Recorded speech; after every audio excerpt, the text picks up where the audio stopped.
Clasificación de las pretensiones: cognoscitiva, declarativa, constitutiva y condenataria. ¿Es Condenatoria. condenataria? Condenatoria. Muy bien. Las pretensiones de cognición se dan en el proceso de declaración y tienen por objeto obtener del juez un pronunciamiento declarativo, de condena o constitutivo. Una vez presentada la pretensión en la demanda por parte del demandante, debe concederse al demandado la posibilidad de poder contestarla, de denunciar el incumplimiento del actor de algún presupuesto procesal, de formular excepciones y de alegar cuantos hechos, impeditivos, extintivos o excluyentes, constituyan su propia defensa. Ok, La- Ujú. hacemos aquí, perdón. Vamos a iniciar con esto. Fíjense pues, cuando se habla de que hay pretensiones de cognición o de conocimiento, básicamente estamos hablando de que vamos a solicitar que el juez conozca de una litis, de un conflicto. ¿Ya? Por eso son de conocimiento. A la vez tenemos que entender que entonces vamos a solicitar que el juez declare el derecho, condene por el cumplimiento de una obligación o constituya un derecho. El siguiente párrafo habla de que una vez presentada la pretensión en la demanda, lo que yo quiero por parte del demandante, se le concede un plazo al demandado para que tenga la posibilidad de contestar la demanda, de denunciar el cumplimiento del actor de algún presupuesto procesal. Esto es decir, se le da la oportunidad de presentar excepciones. Por eso es que habla acá de formular excepciones y de alegar cuantos hechos impeditivos, extintivos, excluyentes constituyan su propia defensa. Esto, señores, no es más que la pretensión del demandado. ¿Ya? Cuando hablamos de pretensiones, entendemos que el que demanda va a solicitar este tipo de pretensión, que se declare el derecho, que se condene al demandado o que se constituya un derecho. Pero el demandante también tiene sus propias pretensiones. El demandado, perdón, tiene sus propias pretensiones. Él también tiene derecho a pedir, a solicitar, a querer algo. Esa es la pretensión del demandado. Por eso se habla acá de las excepciones y de las posibles posturas que pueda someter el demandado, el demandado ante la propuesta del demandante. Sigamos leyendo, por favor, compañera. Creo que es Hilda, no estoy seguro. Sí, licenciado. Entonces, déjenme ver, nos quedamos en La las pretensión de pretensiones. cognición. Las pretensiones de cognición se dan en el proceso de declaración y tienen por objeto obtener del juez un pronunciamiento declarativo, de condena o constitutivo. Una vez presentada la pretensión en la demanda por parte del demandante, no, eso ya lo había leído, licenciado, perdón, es Eso la, era. sí, es la pretensión de cognición, puede plantearse en la fase declarativa del proceso o trasladarse a la segunda instancia o a la casación, en cuyo caso recibe la denominación de pretensión de impugnación. Pero, aunque se reproduzca en instancias superiores, la pretensión no sufre alteración alguna, sino que permanece siendo la misma, ya que en la casación no se pueden introducir hechos nuevos y en la apelación rige el criterio de la apelación restringida que fuera de los hechos nuevos impide la aportación a la segunda instancia de hechos que no fueron firmados por las partes en sus escritos de alegaciones. A su vez, dentro de las pretensiones de cognición pueden distinguirse las pretensiones Espéreme. Miren, siguientes. pues, quiero que entendamos parte por parte. Como digo, a mí me interesa que ustedes entiendan el derecho. Vamos a crecer más. La pretensión de cognición puede plantearse en qué fase. Bueno, en la fase declarativa, en la primera instancia. En la fase en que yo interpongo mi demanda, ahí se interpone también la demanda o la pretensión de cognición. También va a haber una pretensión de conocimiento o de cognición en la segunda instancia. Entendemos.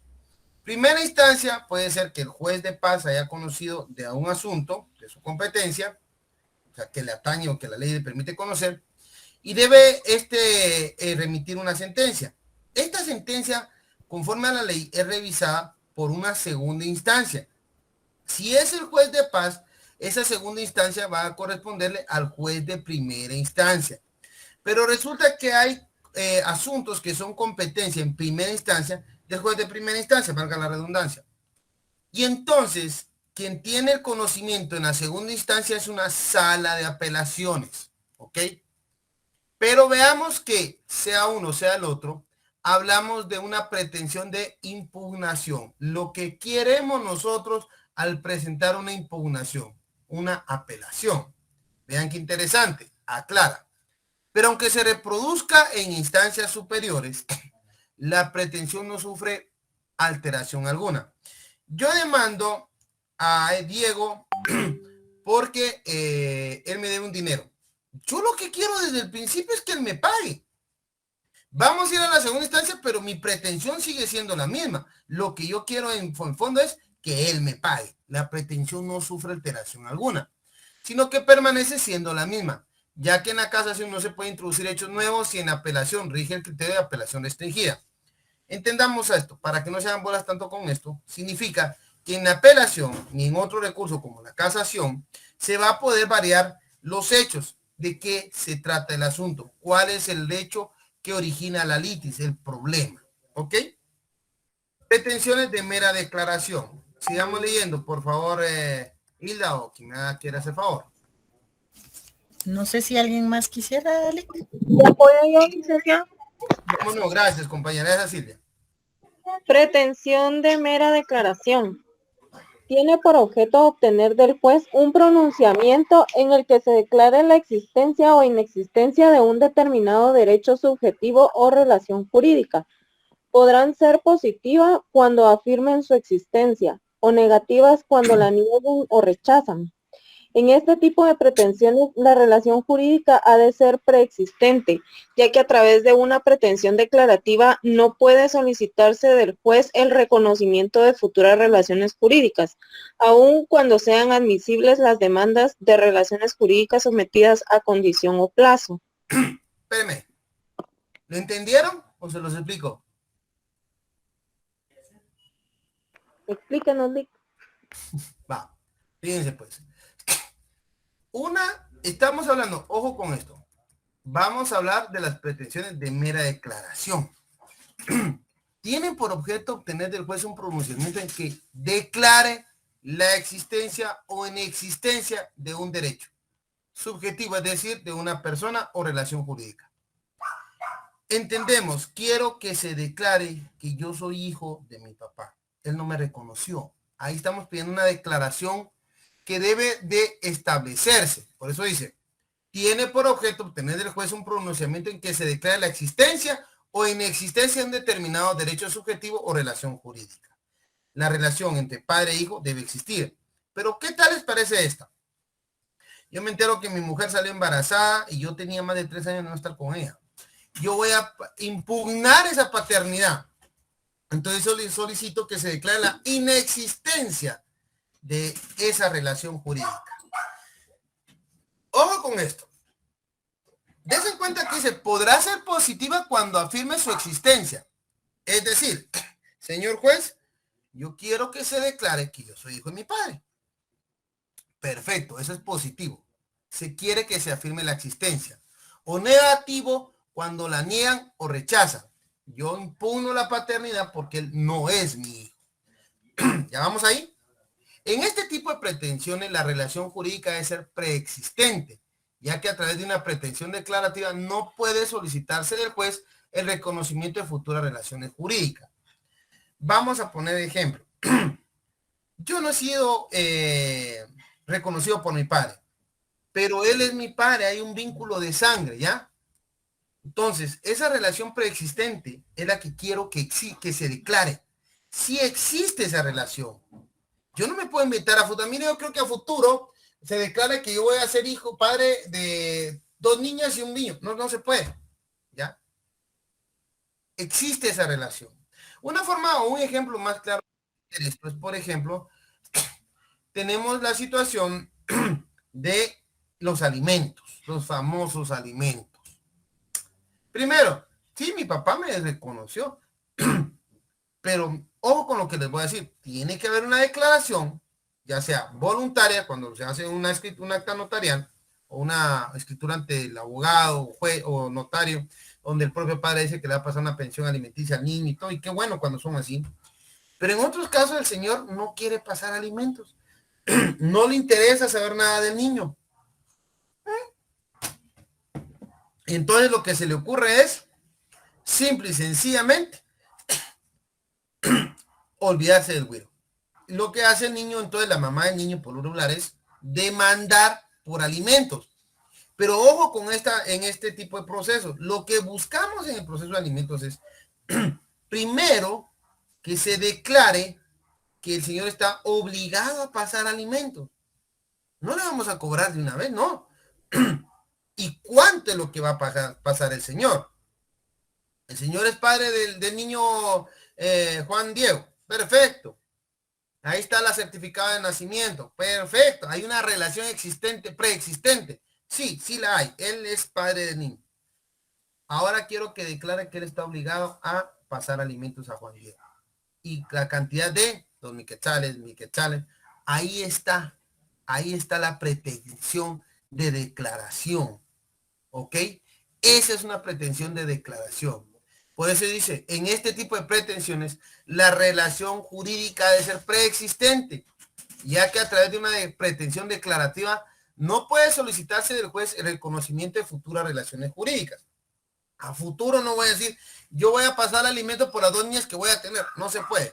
Aun cuando sean admisibles las demandas, las relaciones jurídicas sometidas a condición o plazo. En muchas ocasiones, este tipo de pretensiones están ligadas entre sí. Por ejemplo, en el caso de una pretensión, sea una acción real negatoria de servidumbre. Fíjense que se quiere establecer sobre un bien de un señor, un terreno. Tengo un terreno, ¿verdad? Pero tengo mi vecino que casualmente compró un terreno que está rodeado de varios terrenos y no tiene salida, ¿verdad? Es lo que está hablando acá. Cuando se pretende que se declare sobre bien del actor, no existe carga grabada en servidumbre alguna. Se requiere a su vez una acción declarativa de propiedad. Lo que se va a solicitar acá es, señor juez, yo soy el propietario y no pesa sobre mi bien ninguna servidumbre. No estoy obligado a darle paso al señor. ¿Ya? Eso es lo que está hablando acá. Pero lo que me interesa de esta pretensión de mera declaración es que vamos a solicitar, se declare, se constituya o se niegue el derecho, pero en base a una relación preexistente. Son elementos importantes, ¿ok? Podemos seguir leyendo, por favor. ¿Tienen preguntas de una vez? Más abajo, Lick, porque no iba más para ahí, más arribita. Por último, podemos mencionar otro tipo de pretensiones de este tipo, la denominada acción de jactancia. Esto no se preocupe, esto después lo hablo. Esto ahorita no me interesa. Vamos con pretensión de condena. Pretensiones de condena. Son también llamadas pretensiones de prestación porque su objeto inmediato reside en obtener del juez una condena al demandado al cumplimiento de alguna de la pretensión. Será pretensiones de condena positivas las que soliciten la condena de una prestación de dar o hacer, y negativas las que soliciten una condena de no hacer. Puede existir, no obstante, la mixta, en la que se conjuguen prestaciones de los dos tipos. Las sentencias recaídas en virtud de estas pretensiones son ejecutables. Esta característica es típica de las pretensiones de condena y dentro de ellas de las dirigidas al pago de una obligación, cuando son estimadas posibilitan la apertura de un proceso de ejecución. Ok, perdón. Miren pues, me interesa lo siguiente. Lo primero es, esta cosa me cambia por estar leyendo una ley. Estoy abriendo mi cosa. Estamos hablando que las prestaciones de condena buscan el cumplimiento de una obligación. No estamos diciendo acá, ojo, no estamos solicitando que sea ingresado a una prisión, ¿ya? Sino que se le obliga al cumplimiento de una obligación. Fíjense qué interesante. Serán prestaciones de condena positivas las que soliciten condena una prestación de dar. Él me tiene que dar, hacer o hacer. Esas son positivas. Y negativas las que soliciten una condena de no hacer. Si ustedes ya terminaron de estudiar el civil, se darán cuenta que las obligaciones consisten en dar, hacer o no hacer. ¿Ya? De eso se trata esto. Las obligaciones.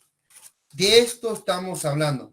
de que ustedes solicitan que cumpla con darles un dinero, cumplan con la entrega de un dinero, que cumplan con la obligación de hacer una determinada obra, o que cumplan la obligación de no ingresar a su terreno, por darles un ejemplo.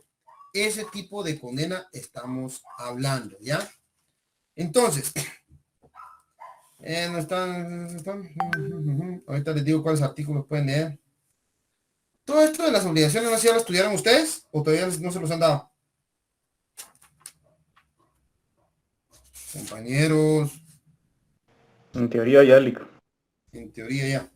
En teoría ya es, bueno.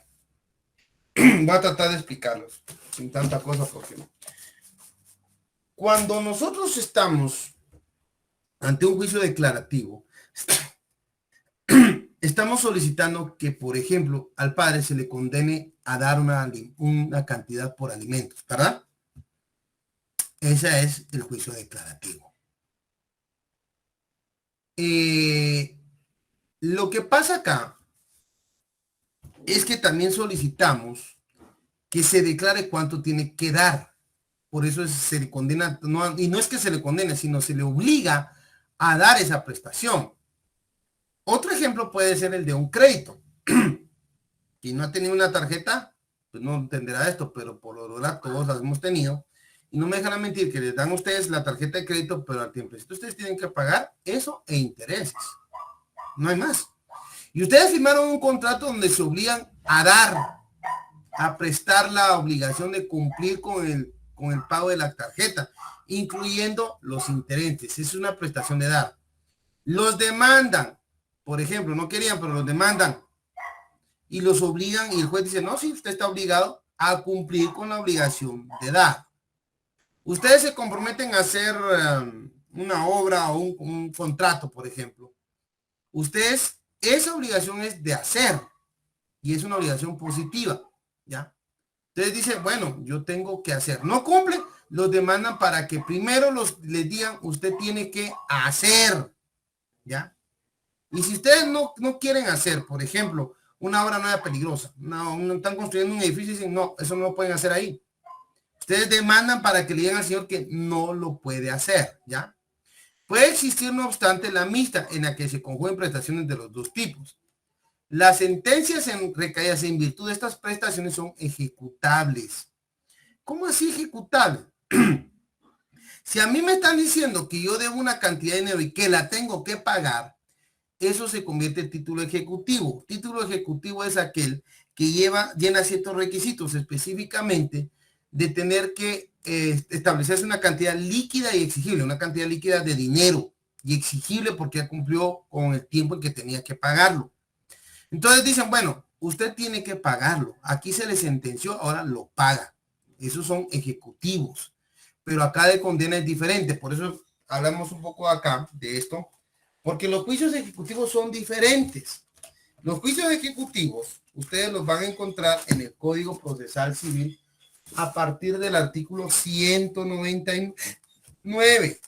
199 o 299. No. Juicio oral. Permítame, aquí está. Condición voluntaria. No. Aquí.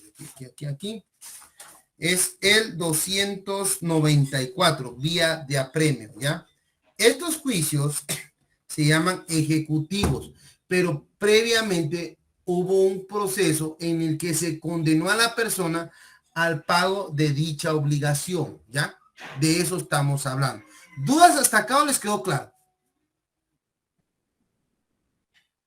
Una consulta, Link, ¿de qué código dijo los artículos 199 de los juicios ejecutivos? Código Procesal Civil y Mercantil. ¿Ya? Gracias, Link. Ok, sigamos hablando. Pues, espérenme usted.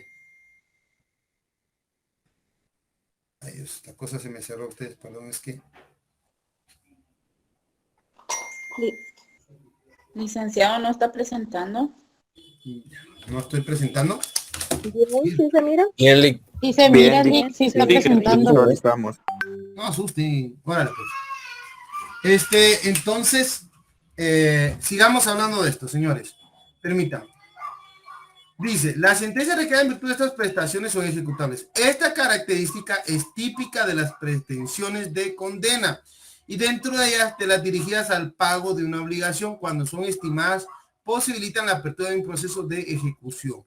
Porque en estos procesos, como les digo, es requisito. Si me pueden leer el 294, por favor.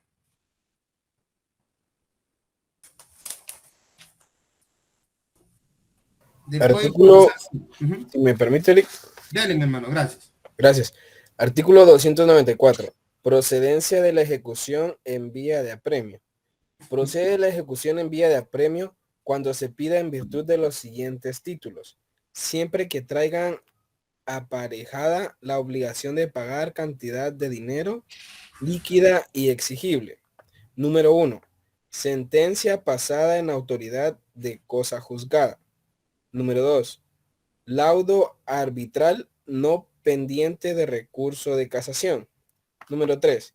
Crédito hipotecarios. Número 4. Bonos o cédulas hipotecarias y sus cupones.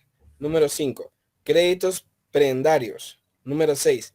Transacción celebrada en escritura pública. Número 7. Convenio celebrado en el juicio. Número 8. Convenio o acuerdo aprobado u homologado por juez competente. Excelente, usted tiene la reforma, ¿verdad? La del 47. Lo felicito. Exacto. Fíjense que antes no estaba esta inciso 8. Esto fue hasta el año pasado que agregaron esta reforma. Pero eso lo vamos a aplicar entre un momento. En el ámbito de los derechos reales, cuando hablamos de derechos reales, tenemos claro que hablamos de derechos de propiedad. El prototipo de acción de condena se considera la acción reivindicatoria de propiedad, en la cual el propietario no poseedor demanda al poseedor no propietario, solicitando la declaración de su derecho de propiedad, acción declarativa, pero también la condena al demandado a la restitución de la propiedad. Es decir, señores, quiero que se declare que yo soy el dueño, pero encima quiero que se condene a este poseedor de mala fe a que salga automáticamente de mi propiedad. Es lo que estamos hablando. La acumulación de pretensiones está en el artículo 55, pero no me quiero hacer bolas con eso porque no le van a agarrar la onda. Bueno, si quieren lean el 55, vamos a ver si lo podemos explicar.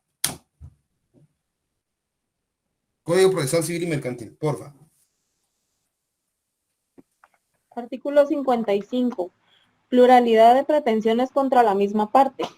Contra la misma parte pueden proponerse en el mismo proceso diversas pretensiones, siempre que no sean contradictorias, ni que hayan de seguirse en juicios sujetos a procedimientos de distinta naturaleza, observándose lo dispuesto en el artículo 11. Fíjense pues, perdón, es que no le puse atención que estaba aquí, en el artículo 55. El artículo 55 nos faculta, ¿para qué? Fíjense lo que indica. Contra la misma parte pueden proponerse en el mismo proceso diversas pretensiones, siempre que no sean contradictorias, ni que hayan de seguirse en juicios sujetos a procedimientos de distinta naturaleza. Por ejemplo, vamos a ir teniendo claro que existen juicios de conocimiento. Está el juicio ordinario per se, el juicio ejecutivo, el juicio sumario y el juicio oral. Cada uno de estos procedimientos establece qué es lo que se puede llevar a cabo. Por ejemplo, lean el 199, que es el juicio oral. Se van a entrar ustedes que ahí dice qué asuntos van a ser tramitados en juicio oral. ¿Quién me lo puede leer, por favor? Artículo 199, en materia del juicio oral. Se tramitarán en juicio oral, primero, los asuntos de menor cuantía. Segundo, los asuntos de ínfima cuantía. Tercera, los asuntos relativos a la obligación de prestar alimentos. Cuarta, la rendición de cuentas por parte de todas las personas a quienes les impone esta obligación la ley o el contrato. Quinta, la división de la cosa común y las diferencias que sugieren entre los copropietarios en relación a la misma. Sexta, la declaratoria de jactancia. Séptima, los asuntos que por disposición de ley o por convenio de las partes deban seguirse en esta vía. Ojo con lo que les voy a explicar. Hubo unas reformas. Estas las estableció el decreto 47-2022. En principio les voy a decir que estas reformas afectaron este artículo 199 en especial porque ya no hay asuntos de ínfima cuantía. Por lo menos aún no.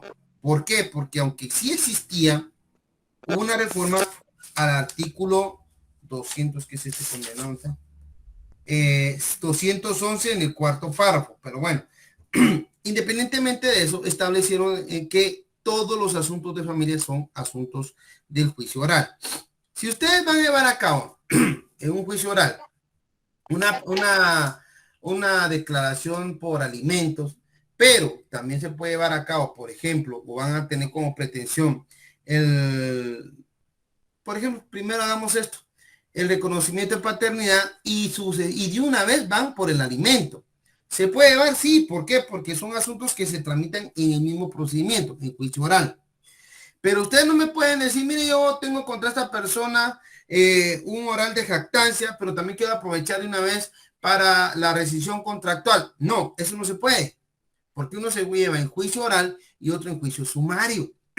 Son dos procesos diferentes, ¿ya? Entonces, por eso es que indica el 55. Vamos aquí, vamos al 55. Siempre que no sean contradictorias ni que hayan de seguirse en juicios sujetos a procedimientos de distinta naturaleza. Aquí es el ejemplo. Y no son contradictorios. Por ejemplo, vamos a hablar de que voy a solicitar, ¿qué se me ocurre a mí? Una rescisión contractual, pero a la vez el reconocimiento de una deuda que está en dicho contrato. Eso sería contradictorio, no se podía llevar. O se hace uno, se hace el otro. Pero si también más claro, como le decía, en que los procedimientos sean distintos. Si son diferentes procedimientos, uno en juicio ordinario, otro en juicio oral, no se puede haber unificación o acumulación de pretensiones. No sé si me logré explicar. Todos guardaron silencio. Todo bien, Lick. Sigamos, pues, relación con el Estado y su potestad jurisdiccional. Ojo. Bien, vamos a aclarar algo. Existen tres poderes del Estado: el ejecutivo, el legislativo y el judicial. Cada uno de estos tiene ciertas facultades que vienen de la propia Constitución, de la forma en que ha sido organizado nuestro sistema de gobierno y nuestro Estado en general. Eso está en la Constitución. ¿Sí? Oscar, ¿quiere decir algo? Perdón, Ok, bueno. Entonces, resulta que al organismo ejecutivo le corresponde administrar los bienes públicos, ¿verdad? ¿Cómo se van a hacer los servicios públicos? Por dar un ejemplo. El organismo legislativo le corresponde emitir leyes, pero al organismo judicial le corresponde ejercer justicia, aplicarla. De aquí viene lo que se llama jurisdicción. ¿Quién me puede leer esto, por favor? Yo, licenciado. Gracias. En relación con el Estado y su potestad jurisdiccional, la jurisdicción, función pública realizada por órganos competentes del Estado con las formas requeridas por la ley, en virtud de la cual, por acto de juicio, se determina el derecho de las partes con el objeto de dirimir sus conflictos y controversias de relevancia jurídica, mediante decisiones con autoridad de cosa juzgada, eventualmente factibles de ejecución contour, en la facultad que tiene el Estado de administrar justicias a través de los órganos jurisdiccionales, artículo 203, Constitución Política de la República. Bueno, traducido al español, función pública realizada por órganos competentes. Función pública porque es una función que deviene de la propia Constitución, que deviene del propio Estado. Es una función que el Estado tiene que realizar con el fin de salvaguardar la paz social. Pero ¿quiénes son los órganos competentes? Bueno, son los jueces, son los juzgados, con las formas requeridas por la ley, por medio de los procesos que la ley establece, en virtud de la cual, por acto de juicio, se determina el derecho de las partes. Es decir, a través de un juicio, se va a determinar a quién le corresponde el derecho, con el objeto de dirimir sus conflictos y controversias de relevancia jurídica mediante decisiones con autoridad de cosa juzgada. Es decir, son decisiones emitidas por el juez en sentencia y como estas ya han sido conocidas, no se pueden volver a conocer. Eventualmente de factibles de ejecución. Es decir, pueden ser sometidas a proceso ejecutivo para el cumplimiento de lo que ha ordenado el juez en sentencia. Pero en sí, la jurisdicción es la potestad en sí del Estado de aplicar justicia. a través del organismo judicial. Por eso es que nos habla el artículo 203 de la Constitución Política de la República. ¿Quién me lee el artículo 203 de la Constitución? Por favor.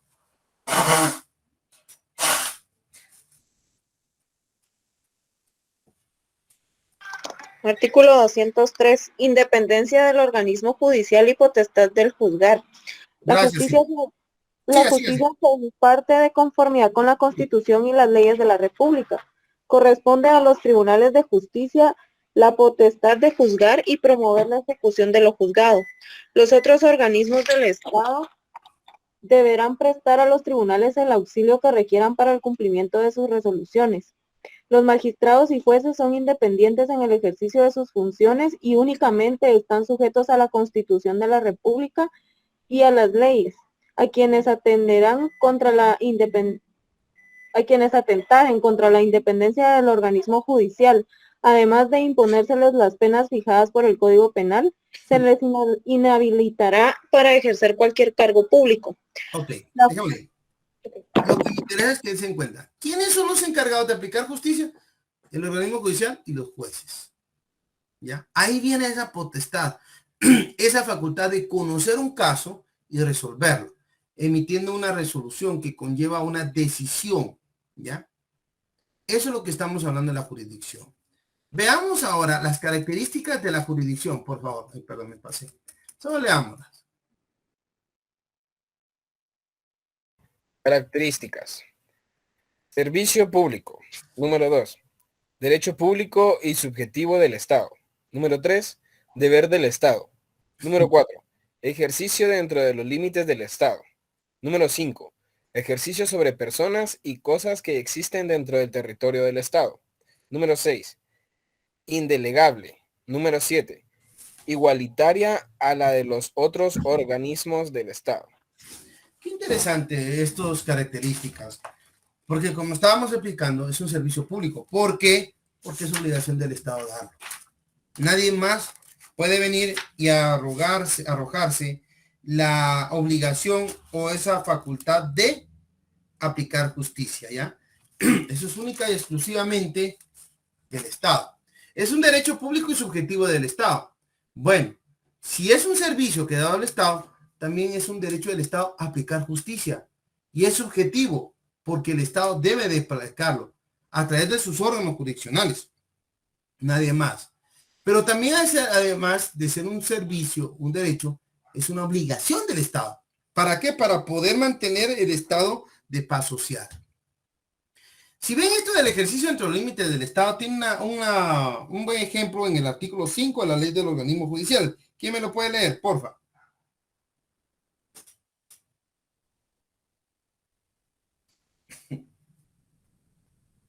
Si me permite, Lic. ¿Cómo no? No te da pena. Gracias. Te agradezco. Artículo 5. Ámbito de aplicación de la ley. El imperio de la ley se extiende a toda persona nacional o extranjera, residente o en tránsito, salvo las disposiciones del derecho internacional aceptadas por Guatemala, así como a todo el territorio de la República, el cual comprende el suelo, el subsuelo, la zona marítima, terrestre, la plataforma continental, la zona de influencia económica y el espacio aéreo, tales como las definen las leyes y el derecho internacional. Ok. Si se dan cuenta, nos está diciendo la ley del organismo judicial en cuál es el espacio donde se aplica el poder o ejercicio de los órganos jurisdiccionales, ¿ya? Por eso dice dentro de los límites del Estado. Los límites del Estado es todo su suelo, su océano, su aire, etcétera. También dice ejercicio sobre personas y cosas que existen dentro del territorio del Estado. Y si se dan cuenta, dice que esto va a aplicarse a las personas que estén en el territorio del Estado. No es delegable, no puede delegarse a un juez a otro, ni el Estado puede delegar la obligación de aplicar justicia. Y por ende, señores, la justicia es igual y debe aplicarse de forma igual a todos los habitantes del Estado. Esas son algunas características y las explico así someramente. ¿Me interesa que las sepan? Sí. Pero lo que sí verdaderamente es importante es que conozcan los poderes de la jurisdicción. A esto, señores, vamos a ponerle coco porque es sobre estos y se los estoy avisando a ustedes. Fijo, les voy a preguntar algo. No me falla. Siempre preguntamos algo. Esto de los poderes de la jurisdicción es obligatorio manejarlo y conocerlo. ¿Quién me puede leer esto de los poderes del Estado, por favor? Buenas tardes, licenciado. ¿Qué tal está mi amigo? ¿Qué tal, Roy? Poderes de la jurisdicción. Inciso A, de conocimiento, notio. Por este poder, el órgano de la jurisdicción está facultado para conocer, según las reglas de competencia, de los conflictos sometidos a él. Artículo 1, Código Procesal Civil y Mercantil. Léame el artículo 1, porfa, mi hermano. Claro que sí. Ahorita le leo el artículo 1. Artículo 1. Jurisdicción de los jueces ordinarios. La jurisdicción civil y mercantil, salvo disposiciones especiales de la ley, será ejercida por los jueces ordinarios de conformidad con las normas de este código. Inciso B, de convocatoria, entre paréntesis, vocatio. Por este poder, el órgano de la jurisdicción cita a las partes a juicio, artículo 112. Artículo 112, efectos del emplazamiento. Las notificaciones de una demanda producen los siguientes efectos. 1. Efectos materiales. Inciso A, interrumpir la prescripción. Inciso B, impedir que el demandado haga suyo los frutos de la cosa desde la fecha del emplazamiento, si fuere condenado a entregarla. Inciso C, constituir en mora al obligado. Inciso D, obligar al pago de intereses legales aun cuando no hayan sido pactados, y inciso E, hacer anulable la enajenación y gravámenes constituidos sobre la cosa objeto del proceso con posterioridad al emplazamiento, tratándose de bienes inmuebles. Este efecto solo se producirá si se hubiere anotado la demanda en el registro de la propiedad. 2. Efectos procesales. Inciso A, dar prevención al juez que emplaza. Inciso B, sujetar a las partes a seguir el proceso ante el juez emplazante si el demandado no objeta la competencia. Y inciso C, obligar a las partes a constituirse en el lugar del proceso. Inciso C. Deje aquí. Obligar a las partes a constituirse al lugar del proceso. Ese es el vocatio.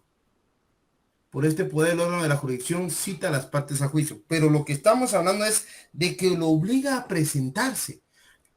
Si yo lo cito a usted en mi ejercicio de juez, usted llega porque llega.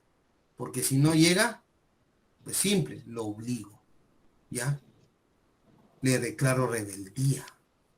Inician un proceso penal, sí, puede hacerse. ¿Por qué no? Ese es ese poder que tiene el juez, y en sí deviene la jurisdicción. El de conocimiento. Como estamos hablando de juicios de conocimiento, estamos hablando que esperamos que el juez conozca y resuelva una controversia. Ese juicio o ese poder se llama notio. Aquí tenemos los dos primeros. El notio y el vocatio. Apréndanse estos nombrecitos porque como es importante. El coertio, por favor. Inciso C, de coertio, entre paréntesis, coertio. Por este poder, el jurisdiccional podrá decretar las medidas coercitivas cuya finalidad sea remover obstáculos que se proponen al cumplimiento de la jurisdicción. Artículo 66, Código Procesal Civil y Mercantil, clases de notificaciones. Toda resolución debe hacerse saber a las partes en la forma legal y sin ello no quedan obligadas ni se les puede afectar en sus derechos. También se notificará a las otras personas a quienes la resolución se refiera. Las notificaciones se harán según el caso. 1. Personalmente. 2. Por los estrados del tribunal. 3. Por el libro de copia. 4. Por el boletín judicial. Fíjense, ojo con esto. Tenemos que entender que, por ejemplo, si ustedes no hacen caso, yo tengo el poder de coerción, de obligarlos. Si hablamos del 66, porque es importante que las partes conozcan, sean notificadas. pero léame el 178 de la LOG, por favor, lo vamos a agregar aquí, y el 179, por favor. Muy bien, licenciado, ahorita se lo leo. 178 y 179. ¿No? Hasta el 180 leamos, ¿ah? Por favor. Ok, apremios y artículo 178, apremios y multas. Los apremios son apercibimiento, multas o condición personal que se aplicaran según la gravedad de la infracción, salvo cuando la ley disponga otra cosa. Artículo 179, aplicación. Las medidas coercitivas se impondrán por los tribunales para que sean obedecidas sus resoluciones. A las personas que han rehusado cumplirlas en los plazos correspondientes, a excepción del apercibimiento que se impondrá desde la primera resolución que establezca el mandato del juez. Artículo 180. Sujeto. Los apremios son aplicables a los abogados, a los representantes de las partes y a los funcionarios o empleados que dependan del tribunal en los mismos casos que a los litigantes. Des en cuenta, entendemos esto del coercio por la función o el poder de que viene la jurisdicción. Cuando hablamos acá, dice este poder, el órgano jurisdiccional podrá decretar las medidas coercitivas cuya finalidad sea remover obstáculos que se oponen al cumplimiento de la jurisdicción, es decir, a la aplicación de la ley. ¿Ya? Eso es lo que está pasando. Por eso aquí encuentran ustedes los famosos apremios. Y eso es el coercio. De judicio o de decisión, por favor. El órgano jurisdiccional a través de este poder tiene la facultad de decidir decisión con fuerza de cosa juzgada, artículo 203 de la Constitución. Ya lo leímos, siga leyendo. De la Constitución y 57 del ALOG. 57, artículo 57. Justicia. La función jurisdiccional se ejerce con exclusividad absoluta por la Corte Suprema de Justicia y por los demás tribunales establecidos por la ley, a los cuales corresponde la potestad de juzgar y promover la ejecución de lo juzgado. La justicia es gratuita e igual para todo, salvo lo relacionado con las costas judiciales según la materia del litigio. Toda persona tiene libre acceso a los tribunales para ejercer sus acciones y hacer valer sus derechos de conformidad con la ley. Ahora, ¿qué estamos hablando del judicio? Bueno, es ese poder que deviene a la jurisdicción que le otorga a los jueces la facultad de decisión, de decidir cómo debe resolverse una controversia. ¿Y por qué es tan importante? Porque las decisiones muchas veces no les gustan más de alguna de las partes. Siempre que hay litis, siempre que hay pleito, alguien perderá. ¿Y quién decide quién pierde, quién gana? El juez. El juez, ese poder que viene de la jurisdicción, lo aplica el juez. Estos son poderes que en verdad vienen de la jurisdicción y ostenta el órgano jurisdiccional, es decir, el juez. Y el de executio, por favor. Tiene por objeto imponer el cumplimiento de un mandato que se derive de la propia sentencia o de un título suscrito por el deudor y que la ley le asigna ese mérito. Es lo que hablábamos de los juicios ejecutivos. O lo cumple o lo cumple, y si no, lo obliga. En verdad, si se dan cuenta, los poderes son conocimiento, convocatoria, coerción, decisión y ejecución. Pero como buenos estudiantes de derecho, nos aprendemos el notio, el vocatio, el coertio, el judicium y el executio. Y ojo que sobre esto siempre se pregunta en examen. No se olviden que se los estoy diciendo. Apréndanlo, estudienlo, interprétenlo, porque sobre esto fijo les viene una pregunta o dos, o tres, o cuatro, o hasta 5, o hasta 10. A ver qué se me ocurre. No hasta acá. ¿Dudas, chicos? Digamos ahora, sí. Okay.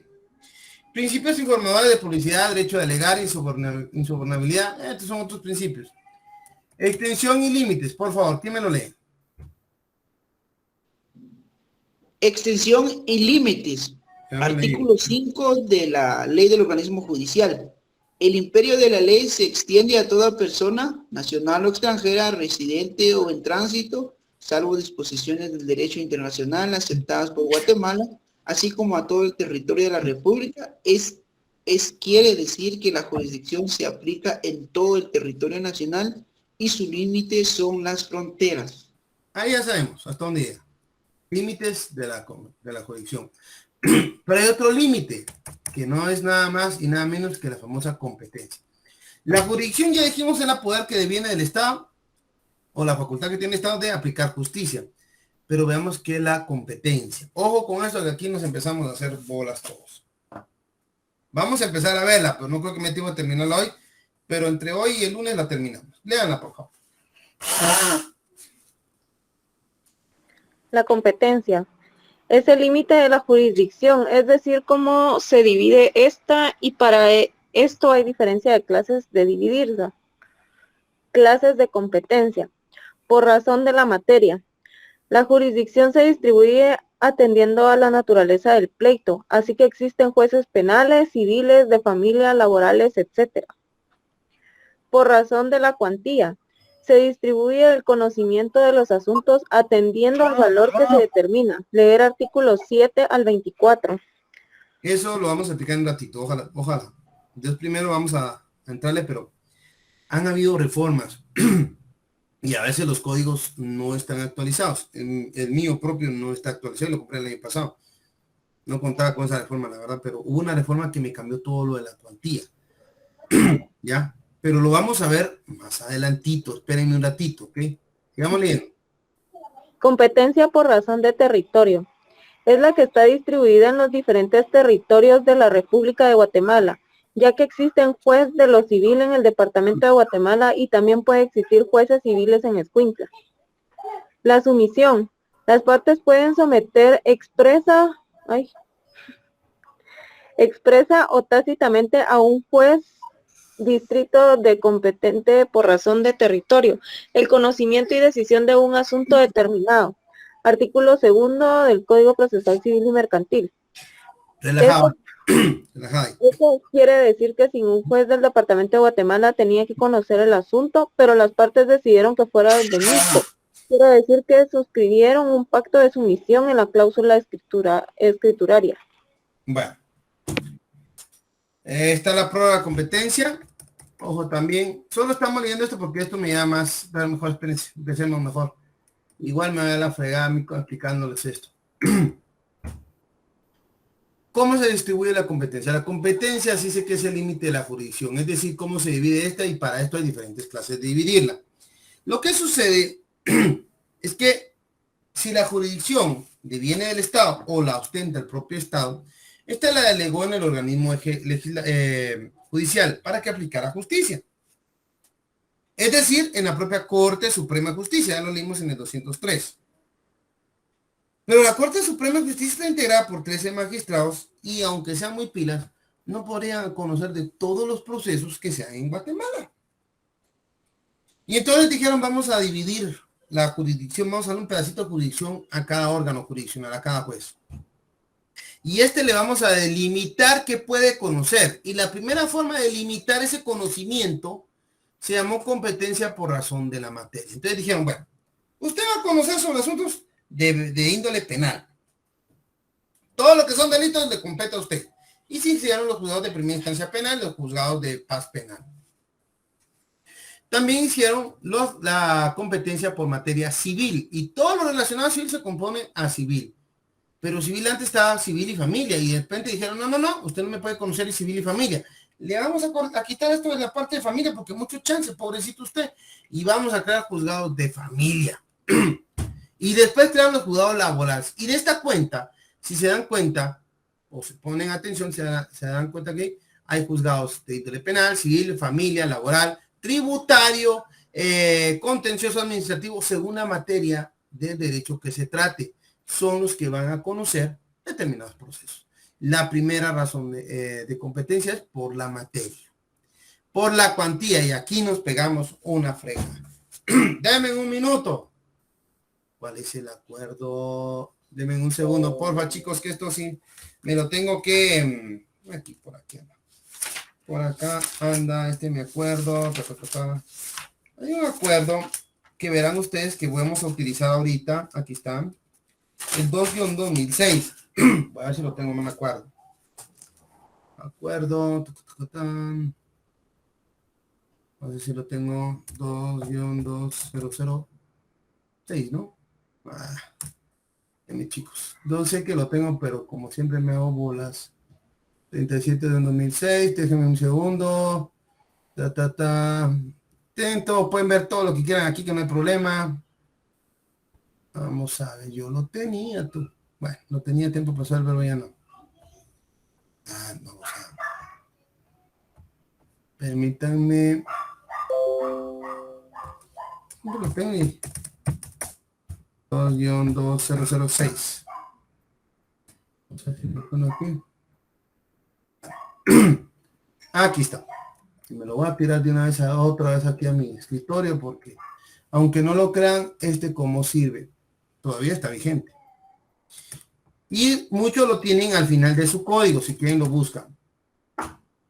Fíjense que este acuerdo lo que pasa es que ustedes ven, vamos a regresar al principio del código, porque como les digo, este código civil ha sido un poquito, ¿cómo decirlo?, de una remendada, ¿ya? Y resulta que el artículo 7 del Código Procesal Civil es el que se reformó. ¿Quién me puede el artículo 7, por favor?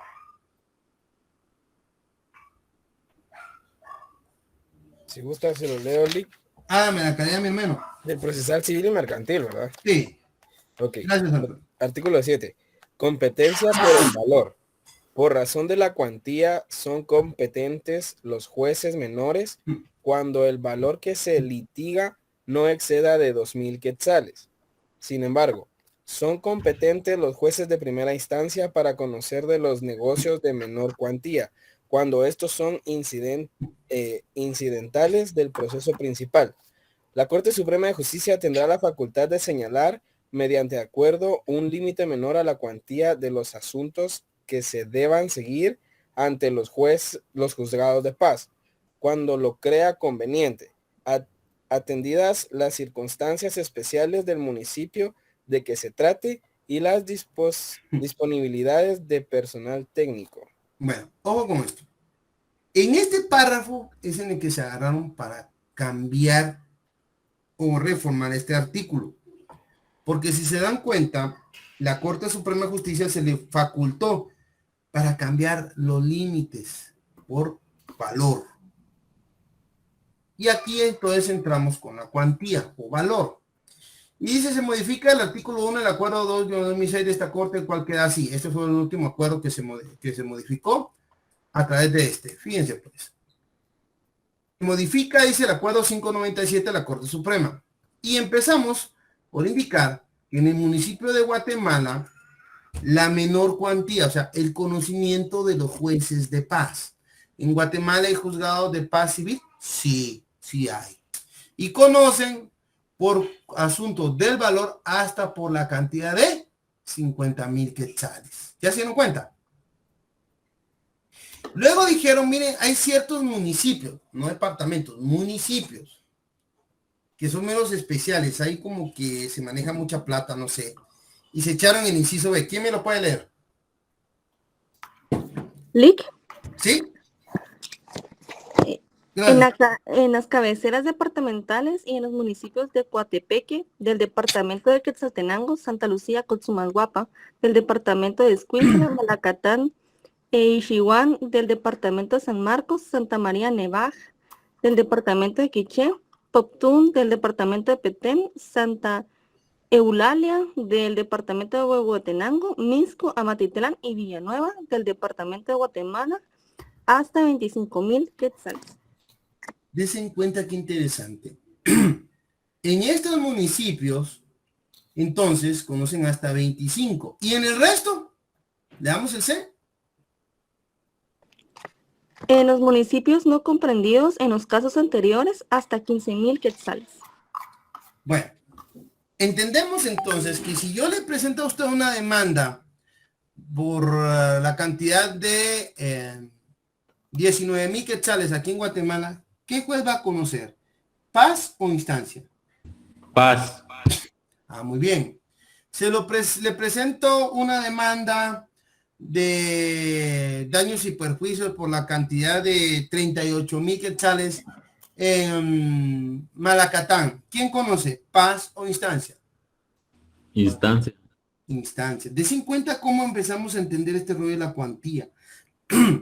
Y en los municipios, por ejemplo, en la cabecera de Quiché, Santa Cruz del Quiché, la demando a la señora Ana por la cantidad de 20,000 quetzales. ¿Quién conoce? ¿Paso o instancia? Instancia. Exacto. Porque des en cuenta que acá en el seno se está diciendo cabeceras departamentales. La mala noticia y la buena noticia. ¿Cuál prefieren? La buena, ¿verdad? La buena noticia es que como yo ya soy abogado, ya me gradué, ya soy hasta juez, yo ya no me tengo que aprender esto. La mala noticia para ustedes es que ustedes sí se lo tienen que aprender y lo tienen que manejar. Porque fijo les pregunto sobre esto. Miren, hasta el chivo les estoy dando. ¿Qué más quiere? Fíjense que resulta que esta es la menor cuantía. Pero hasta hace muy poco, el artículo 211 nos establecía la ínfima cuantía, ¿ya? En cuestiones de familia. Y fíjense que era tan especial esto de la ínfima cuantía, porque en esta no se necesitaba de que acudiera ningún abogado. No sé si ustedes vieron esto. Y déjenme, pues, les voy a presentar algo acá, porque pues toca. Vamos a ver si lo tengo por acá. Este guión 2022. Y analizar, aquí lo tengo. Aquí lo tengo, solo así de forma rápida para terminar. Verán que esto fue un acuerdo que vino a reformar de por sí todo lo que era relacionado con el Código Penal, el Código Procesal Civil, proceso civil y también ley de familia.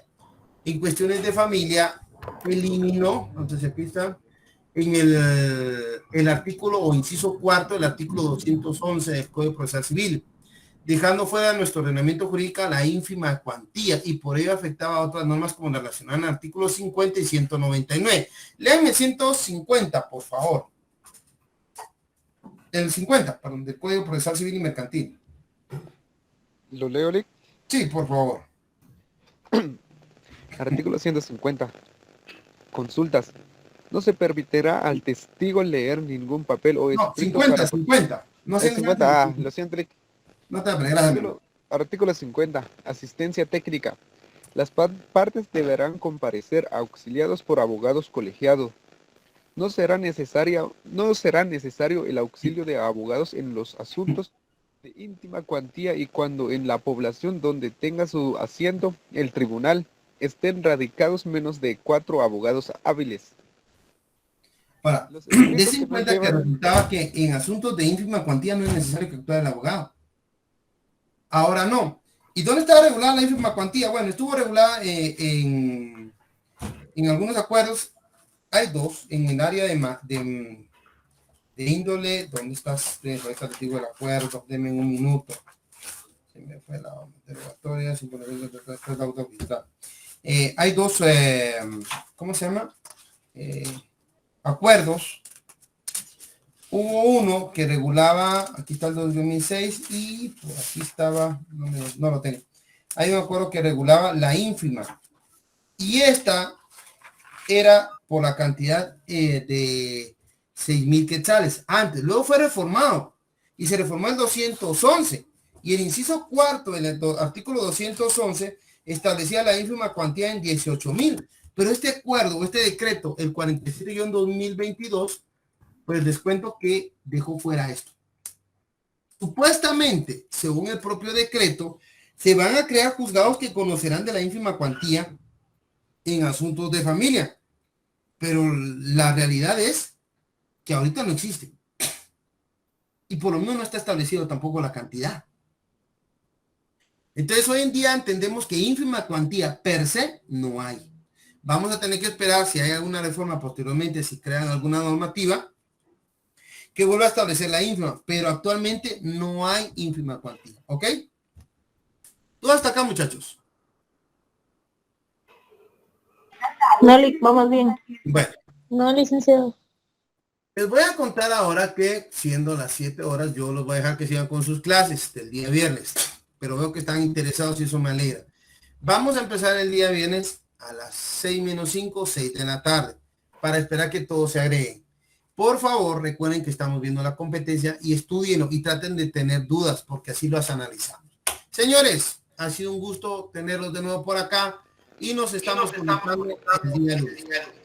Pase, querido. Feliz noche, licenciado. Feliz noche, licenciado. Feliz noche, licenciado. Feliz noche, licenciado.